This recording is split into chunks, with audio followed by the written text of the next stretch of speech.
going on in the lab. It's sort of a mouthful of a title: Range Management, Cows, Forage, Soils, and Trees. What are the trees doing in there? I'm going to present a number of studies that my students have conducted over the years around carbon sequestration and range management. And I'd like to start by talking about how grazing intensity may affect forage production, because this is a concept that's important to understand as we shift grazing management practices. This model suggests three alternatives.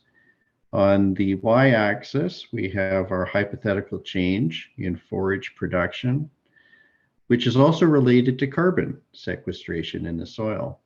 On the x-axis, we have grazing intensity increasing from left to right. And the three options here are A, and here we have grazing as always a negative effect on forage production. And so even right at the beginning where grazing intensity is low, there's still a negative effect on forage production. That's one option. Another option is B, where we have an increase in grazing intensity up to a certain point where there is no negative or positive effect on forage production or carbon sequestration. And at this point, identified here as G max, as grazing intensity increases, then we do see a negative effect on forage production and carbon sequestration. This third option shows with grazing intensity at low to moderate, there is a positive effect of forage production and carbon sequestration. Why would that be? And can we find situations where this occurs? And how do we manage for this? So what we're looking at here are grassland ecosystems. And grasslands have basal meristematic tissue, which means you can mow your lawns and the next week you have to mow them again. They regrow, and they regrow at the base. And some species of grass, well, they've adapted to this, and they actually can increase their relative growth rate with that disturbance effect caused by grazing. And that increase in growth rate can obviously stimulates growth and increases forage productivity. And so that's where this observation, this C option comes from. There is a compensatory growth response in response to grazing. And carbon sequestration is influenced also because of that grazing response and increased productivity. But there's an additional factor, and plants like to balance their above and below ground parts.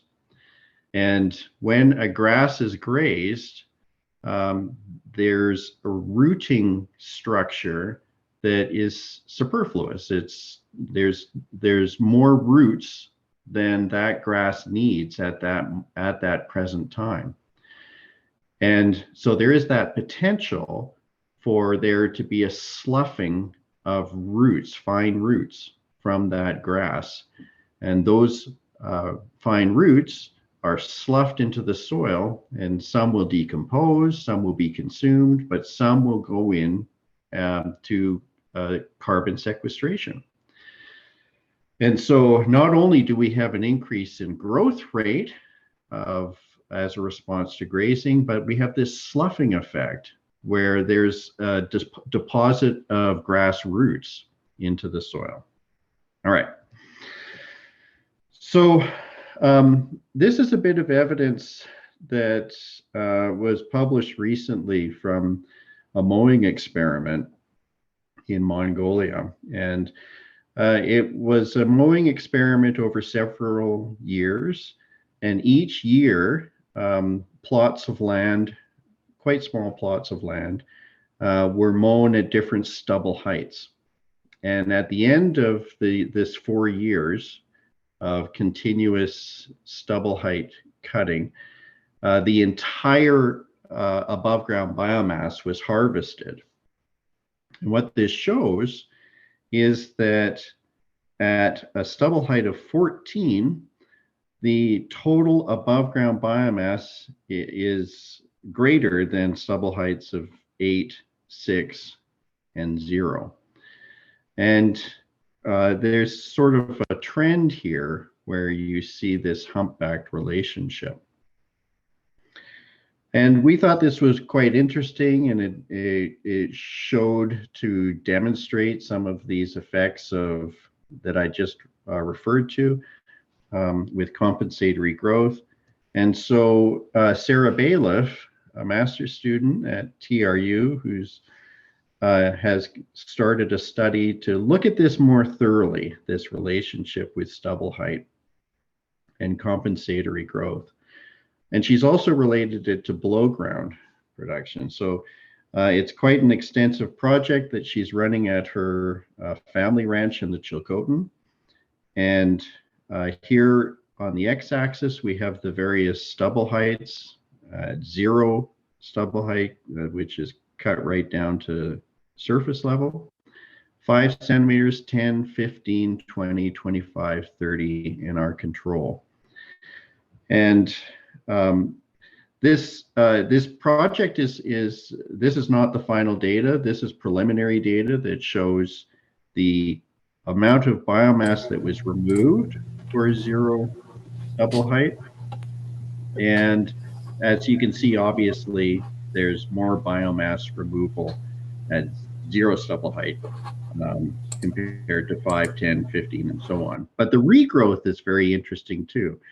I'm very excited to see the final results from this study, where all of the biomass will be presented as accumulation, as total biomass, where we can test these ideas of compensatory growth with respect to essentially grazing intensity, but in this case, cutting.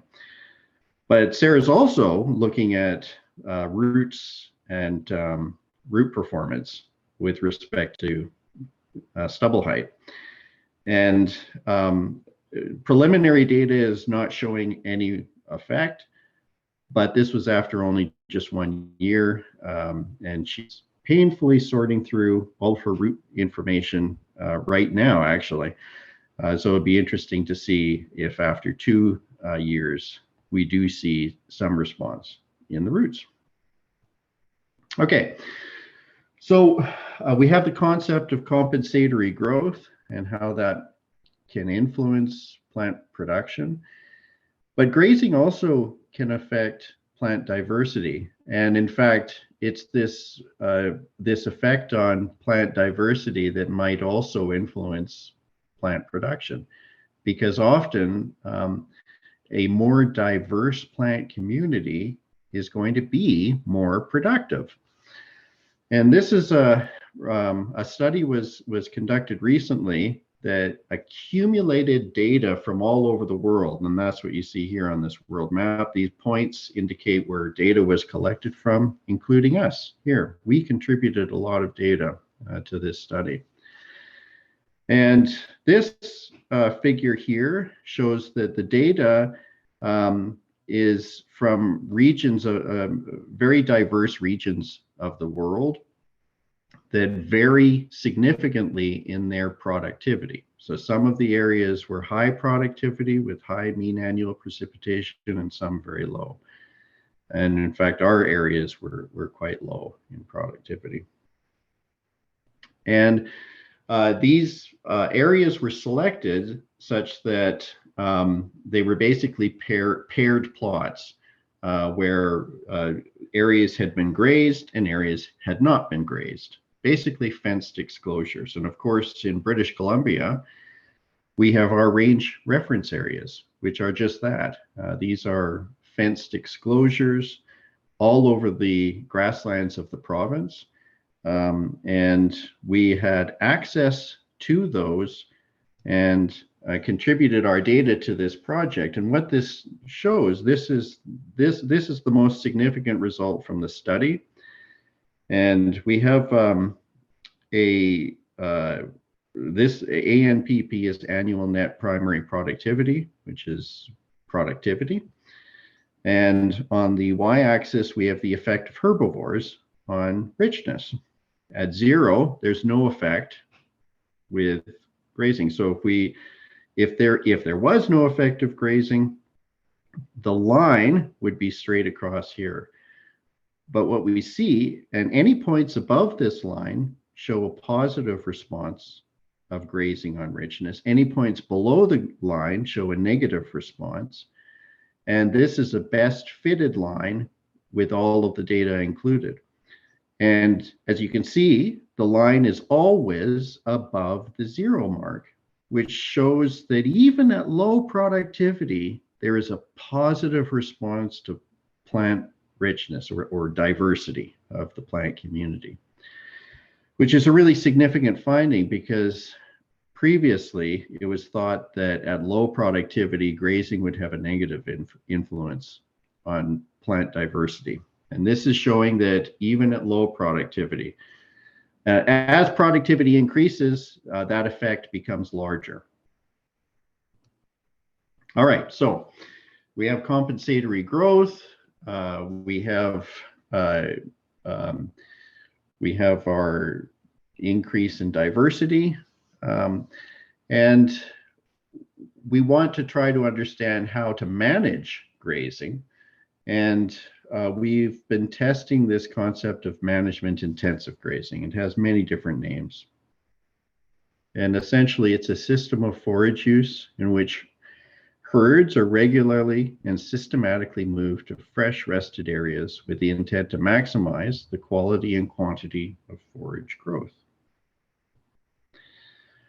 And this is a concept diagram that Ellen Daub put together.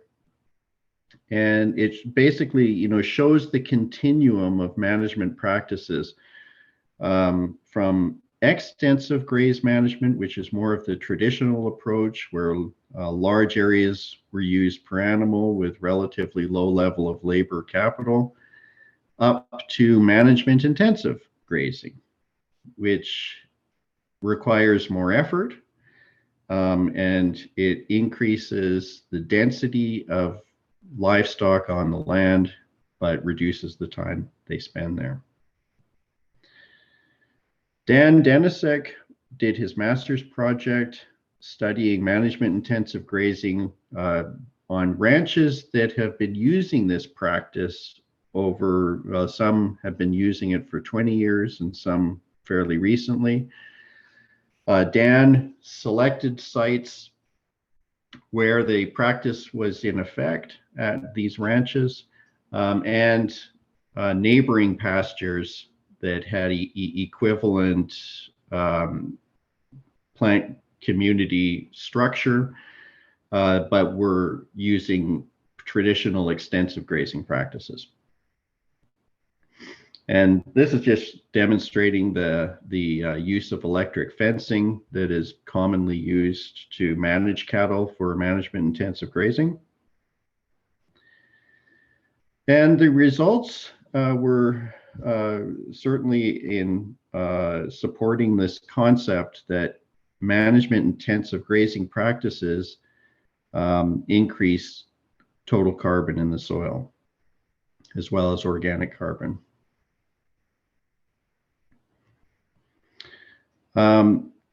We have to think about soil, though. I mean, figuratively, soil is like the skin of our planet. And when we think about soil carbon, we really need to be thinking about the volume of soil as well. And soil carbon sequestration takes a long time, decades, even centuries. And a lot of the action that we see in our relatively short-term studies are really done at the top 5 centimeters, or perhaps 10 centimeters. But it's interesting to note, what's happening at various depths of soil. And that's what this is showing here. And intensive management shows higher soil carbon as we go through down close to 20 centimeters depth. And that's important when we try to calculate and understand and value soil carbon and soil carbon sequestration. So one of the issues with the trial that Dan Denisick took on was that we were relying on ranchers, but each ranch really applied management intensive grazing styles in a different manner. And so we wanted better control. So here's Christy, and of course, Christy, thank you very much for managing the webinar. And Christy's also doing her master's project, and she's taking this study to the next level, really, because Christy is using controlled experimental design to test management intensive grazing. There's other objectives involved, including trying to control spotted knapweed, and I'll touch on that a little bit. The design was to construct 50 by 50 meter paddocks, and the extensive grazing paddock had 1 cow-calf pair over 10 days per year. And this was established in the spring of 2018. And this was at close to the Laurie Guichon Memorial Grassland near Merritt. Targeted grazing was 10 cow-calf pairs for 1 day. So high intensity, low time interval. And that's the management intensive grazing approach as well. Targeted is really just like management intensive grazing, but it's targeted in the sense that it's targeted to a grazing event that will best affect the control of spotted knapweed in this trial. And then we also have our control sites.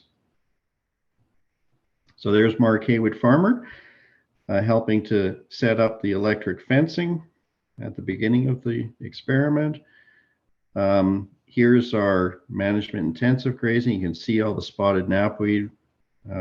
Water is a big issue with these grazing management trials. It's important to provide water for the cattle. This is the extensive traditional 1 cow-calf pair plot. After about 8 days, you can see there's not a whole lot of grass left when you allow continuous grazing. And here's some preliminary results from 2020. We've got our management intensive grazing in the light gray, our targeted and extensive. And what this is showing is that grasses are reduced in the extensive grazing trials. And there's also an indication that targeted grazing reduces knapweed. And Christy has explored this quite in depth and looked at how targeting spotted knapweed in late July reduces the number of mature seeds by 88% and seed heads by 79%. So quite impressive results here. Christy also looked at the forage quality of spotted knapweed because it's been thought that, well, there's no nutritional value of spotted knapweed. And that's not true. Spotted knapweed does have good protein. Okay, so most of what I've talked about up to this point has been grasslands, and We all know and love grasslands. They only occupy about 1% of the land base in British Columbia. But of course, grazing occurs on a lot more of the land base in British Columbia. And so when we think about grazing, often that is grazing in forested areas. And we've started a project to look at grazing in forested areas using quite a unique approach called strip harvested silvopasture. And this is being done by several master students. Kyle Gillick and Stephen Kaga started the project, and Jillian Spencer has just started a new project with respect to this trial. It's quite unique because this has been conducted on an area near Kelowna, and it's applying a silvopasture approach, which is an integrated resource management between forestry and grazing, not traditionally industries that have necessarily gotten along well over the years. And this is an example of a project where we're really working well together and trying to maximize and optimize the benefits of both industries. These are Lodgepole Pine. They're about 45 years old. And so this is a mid-rotation. You typically would not be harvesting this forest. But Tolko was interested in looking for a supply. Here we are. This is the research site near Kelowna. Tolko was looking for a supply of timber that could potentially provide value. And so they suggested a strip harvest approach. And so our study design was actually to look at different strip widths at 20, 15, and 10 meter widths. We also had an uncut control. And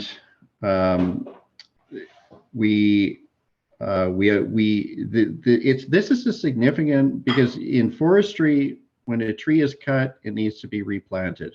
That's basically the law in forestry in the province. There is an exemption in this case because this is a mid-rotation stand.